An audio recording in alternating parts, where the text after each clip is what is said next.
तो वहीं इंदौर में बीजेपी के राष्ट्रीय महासचिव कैलाश विजयवर्गीय ने बयान दिया कि जिनकी शादी नहीं होती है वो लोग बड़े खतरनाक होते हैं, चाहे महिला हो या पुरुष।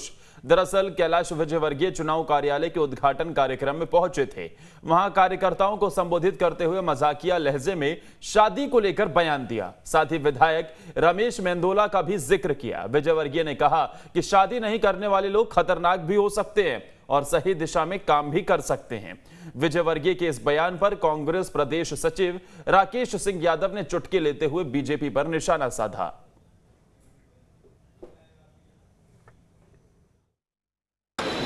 ये जिनकी शादी नहीं होती है ये लोग बड़े खतरनाक है, चाहे वो मोदी जी महिला हो चाहे पुरुष हो।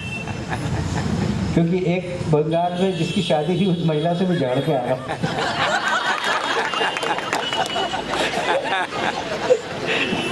ये लोग बड़े खतरनाक होते हैं। यदि इनको सही दिशा मिल जाती है तो सही दिशा में काम करते हैं, यदि गलत दिशा में मिल जाती है तो फिर बंटा ढार कर देते हैं। मुझे गर्व है कि सुरेश जी और रमेश जी को सही दिशा मिली है तो हमारे क्षेत्र का विकास है।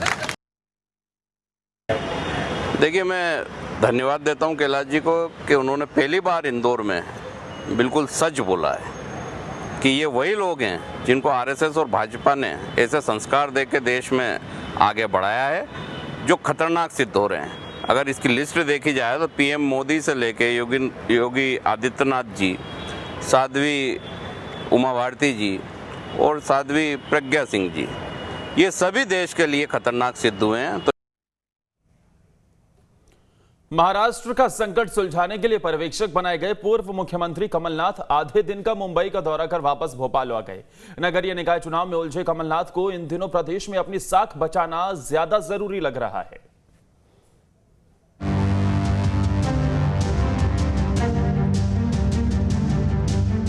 मध्य प्रदेश के पीसीसी चीफ कमलनाथ को महाराष्ट्र में सियासी संकट के दौरान ऑल इंडिया कांग्रेस की ओर से महाराष्ट्र का पर्यवेक्षक बनाया गया था। लेकिन महज कुछ घंटे महाराष्ट्र में बिताने के बाद कमलनाथ वापस मध्य प्रदेश आ चुके हैं। कमलनाथ की मध्य प्रदेश वापसी से साफ हो गया है कि अब महाराष्ट्र में उद्धव ठाकरे की सरकार गिरने से नहीं बच सकती है। यही वजह है कि कमलनाथ ने मध्य प्रदेश आकर निकाय चुनाव के पार्षद प्रत्याशियों के साथ बैठक की, यानी कमलनाथ का पूरा फोकस सत्ता के सेमीफाइनल पर होगा। महाराष्ट्र के सियासी संकट पर एआईसीसी ने कमलनाथ को पर्यवेक्षक बनाया था। कमलनाथ बुधवार सुबह मुंबई गए और शाम को वापस आ गए। कमलनाथ ने वापस आकर पार्षद प्रत्याशियों के साथ बैठक ली। कमलनाथ शुक्रवार को सिंगरौली से निकाय चुनाव के प्रचार का आगाज करेंगे। कमलनाथ जी वहाँ गए, कांग्रेस के उसमें यूनिटी रहे, कांग्रेस पक्ष को एक करने में उसमें सफल हुए। दूसरा, शरद पवार जी और उद्धव ठाकरे उनसे बात की। बाकी शिवसेना में जो हो रहा है वो शिवसेना का अंदरूनी मामला है। तो जो काम करना था कमलनाथ जी वो पूरा करके और वापस आ गए। इसलिए शाम को जो 7 बजे बैठक थी पार्षदों प्रत्याशियों की, उसको उन्होंने संबोधित किया। तो इसमें कौन सी अजूबा है।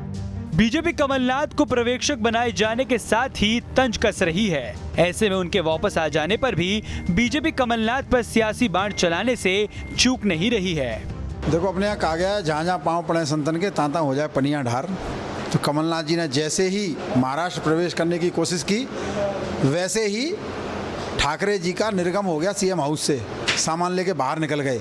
मतलब अपशगुन है वो सत्ता के लिए। मध्य प्रदेश में भी अपशगुन साबित हुआ और वहाँ जाने से पहले ही पूरा भंडारा हो गया साहब। चिंता विंता किसी की नहीं, उनको पार्षदों की, महापौर की, किसी की चिंता नहीं। चिंता है केवल अपने बेटे की, नकुलनाथ की। उसी चिंता में डूबे हुए हैं और उनको भी आगे वो बचा ले जाएं, इतना ही उनका प्रताप है राजनीति में, और कुछ बचा नहीं। महाराष्ट्र में अब महाविकास अघाड़ी कमजोर होता जा रहा है। महाराष्ट्र के मुख्यमंत्री उद्धव ठाकरे ने भी सीएम हाउस खाली कर दिया है। ऐसे में कमलनाथ को भी महाराष्ट्र में रुककर समय देने के स्थान पर अपने प्रदेश में हो रहे चुनावों में समय देना ज्यादा ठीक लगा। नगरीय निकाय चुनाव में उनकी साख दांव पर लगी हुई है। ऐसे में उन्हें लगा कि महाराष्ट्र के संकट से निपट तो बाद में लेंगे, पहले मध्य प्रदेश में अपनी साख बचाएं। और यही कारण है कि कमलनाथ वापस आ गए, लेकिन उनके इस वापस आने पर भी कई सवाल खड़े हो रहे हैं। ब्यूरो सभ्य के साथ नितेंद्र शर्मा, न्यूज़ स्टेट भोपाल।